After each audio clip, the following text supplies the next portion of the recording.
Finally, a new summer blockbuster film that's actually fun and to me kicks off the summer with Bad Boys Ride or Die. Let's talk about it.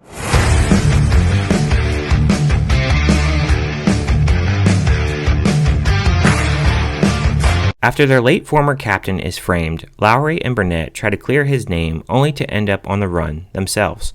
The film stars Will Smith, Martin Lawrence, Vanessa Hudgens, Alexander Ludwig, and Paola Núñez, and was directed by Adil Arbi and Bilall Fallah, and both of them have directed the last Bad Boys film and also the Miss Marvel show. So my background on the Bad Boys franchise, I've never seen the first two films. I did see that third film in theaters during the COVID year right before theaters shut down, and I thoroughly enjoyed that film. I did do a recent rewatch of that film, and I gave it a 3.5 out of 5. I thought overall it was a pretty decent story. There were some comedy bits, the action was pretty good, and I enjoyed it quite a bit. Now with this fourth film, it does follow the events of the third film.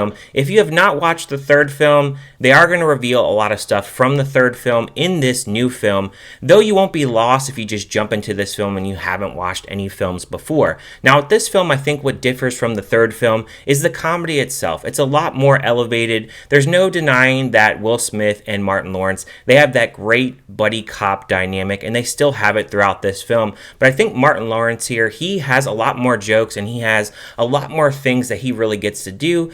Now, not all the jokes really land all the time, but I think overall the humor here definitely had me laughing, and I think what really heightened this film for me is I went into this film in Dolby, and there was over about 100 people in the theater, and for me, that's a lot of people. I go during the week all the time, and there's usually only about 20 to 30 people, and the fact that there was this many people going to a Dolby screening on a Wednesday night, I was really shocked. It was great to see that fan base there and really get to see their reactions, and I think that really heightened my experience for the comedy throughout this film. The action here is done very well. There's a lot of cool gunplay here. There's a lot of decent shots too, a lot of different kind of shots too. They have this one shot where they used a lot of drone cameras. It definitely reminded me of Fast and Furious in certain spots of the film. I don't know if that's what they were trying to go for, but it definitely had those Michael Bay isms throughout the film. There was one really cool scene where they're actually in a warehouse, and the camera, the way that it pans up and it shows the whole action going on, I thought it was really done well.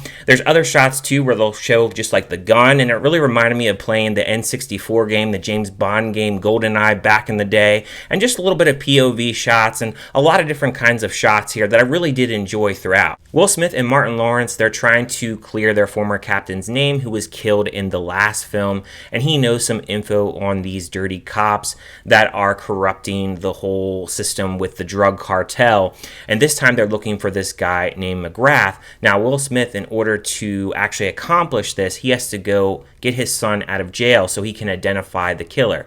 Now, we know up front who the killer actually is. It's revealed very quickly, so there's no surprises in this film. It's pretty predictable, and you know throughout this film what is going to happen, beat by beat. But even though it is predictable in that sense, it's a very fun film. There's a lot of action scenes in here, and I think this has a lot more action than I would say the last film, and I feel like the action here, it's done a lot better, I would say, than the third film. Not to say that the third film doesn't have good action, but I just felt here the way that they did the action, I thought it was a little bit better.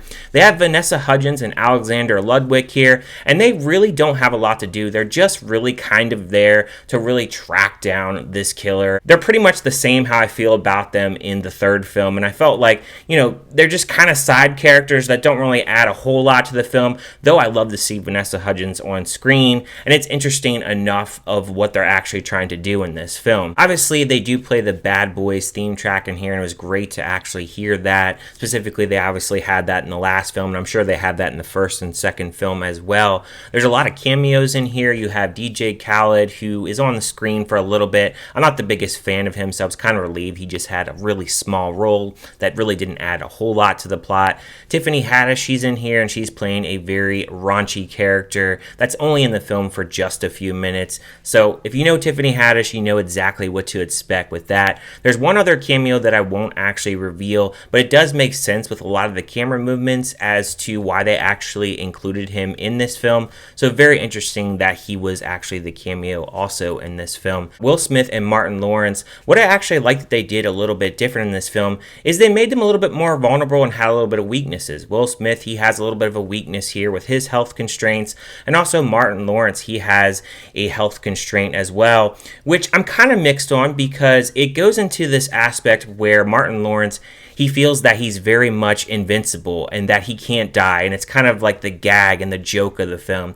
Now, a little bit of that I didn't mind, but I think later on in the film, they kind of go in this route where he's in the water and he sees this crocodile and they're trying to hunt down, obviously, these bad guys, and he thinks he's invincible and he can't get actually killed by this gator.